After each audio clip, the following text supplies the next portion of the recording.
పెళ్ళైనా పండగైనా వేడుక ఏదైనా పట్టుచీరల ప్రత్యేక వేదిక వారాహి సిల్క్స్.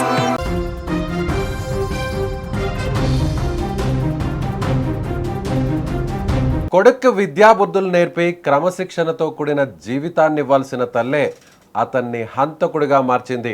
డబ్బులు, నగదు, దురాశతో కొడుకు జీవితాన్ని నాశనం చేసేసింది. కుమారుడు దృఢంగా కనిపించేందుకు జిమ్ పరికరాలు కొనిచ్చి ప్రోత్సహించేది. సులభంగా డబ్బు సంపాదించాలనే దురాశతో మైనర్ అయిన కొడుకును వెంటబెట్టుకొని వరుసగా 2 మహిళలను అతి కిరాతకంగా గొంతు నులిమి చంపేసింది. శవాలు దొరకకుండా పెట్రోల్ పోసి నిప్పంటించింది. సిద్దిపేట జిల్లాలో తీవ్ర సంచలనం సృష్టించిన ఈ మహిళల వరుస హత్యల మిస్టరీని పోలీసులు ఎట్టకేలకు ఛేదించారు. దుబ్బాక మండలం బుంపల్లి గ్రామానికి చెందిన చాకలి రజిత అనే మహిళ ఓ చిన్న కిరాణా దుకాణం నడుపుతూ జీవనం సాగిస్తోంది. ఆమె భర్త తీవ్ర అనారోగ్యంతో బాధపడుతున్నాడు. అయితే కష్టపడి బతకడం మానేసి సులభంగా విలాసవంతమైన జీవితం గడపాలని, తక్కువ సమయంలో ఎక్కువ డబ్బు సంపాదించాలని ఆమె దురాశ పెంచుకుంది. ఆ దురాశే ఆమెను సైకో కిల్లర్గా మార్చేసింది.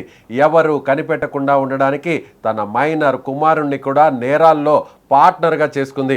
ఒంటరిగా ఉండే మహిళలు, కుటుంబం లేదా భూ తగాదాలున్న మహిళలను టార్గెట్ చేస్తే హత్యల నింద ఇతరులపైకి వెళ్తుందని పక్కా వ్యూహం రచించింది.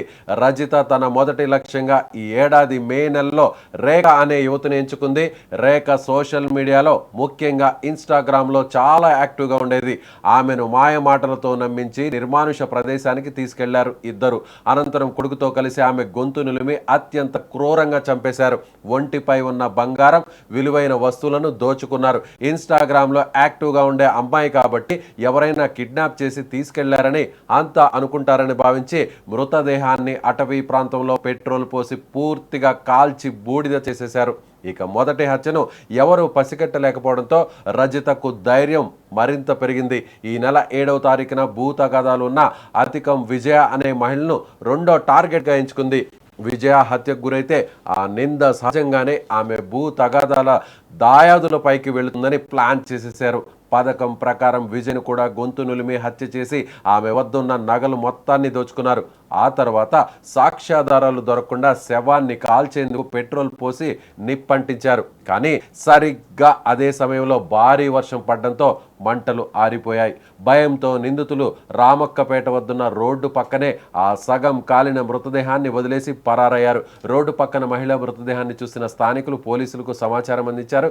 కేసు నమోదు చేసుకున్న పోలీసులు సిపి రమేష్ పర్యవేక్షణలో ప్రత్యేక బృందాలతో లోతుగా దర్యాప్తు చేశారు. సాంకేతిక ఆధారాలు, సీసీటీవీ ఫుటేజ్, కాల్ డేటా ఆధారంగా అనుమానితురాలైన చాకలి రజితను అదుపులోకి తీసుకొని విచారించగా అసలు ఘోరం వెలుగులోకి వచ్చింది. రేఖ, విజయల హత్యలు తామే చేసినట్లు ఆమె పోలీసుల ముందు అంగీకరించింది. నిందితుల నుంచి చోరీ చేసిన బంగారాన్ని స్వాధీనం చేసుకుని రజితను రిమాండ్కు తరలించారు పోలీసులు. మైనర్ కుమారుణ్ణి జువైనల్ హోమ్కు పంపించారు. కన్న కొడుకును నేరస్తుడిగా మార్చి స్వార్థం కోసం తోటి మహిళల ప్రాణాలు తీసిన ఈ సైకో కిల్లర్ మదర్ ఉదంతం ఇప్పుడు స్థానికంగా తీవ్ర విస్మయానికి కలిగిస్తోంది. ఇక నిందితుల ఇంట్లో 5.61 తులాల బంగారు ఆభరణాలు, 53 తులాల వెండి ఆభరణాలు, ₹1,00,000 నగదు, ద్విచక్ర వాహనం, 2 ఫోన్లను పోలీసులు స్వాధీనం చేసుకున్నారు.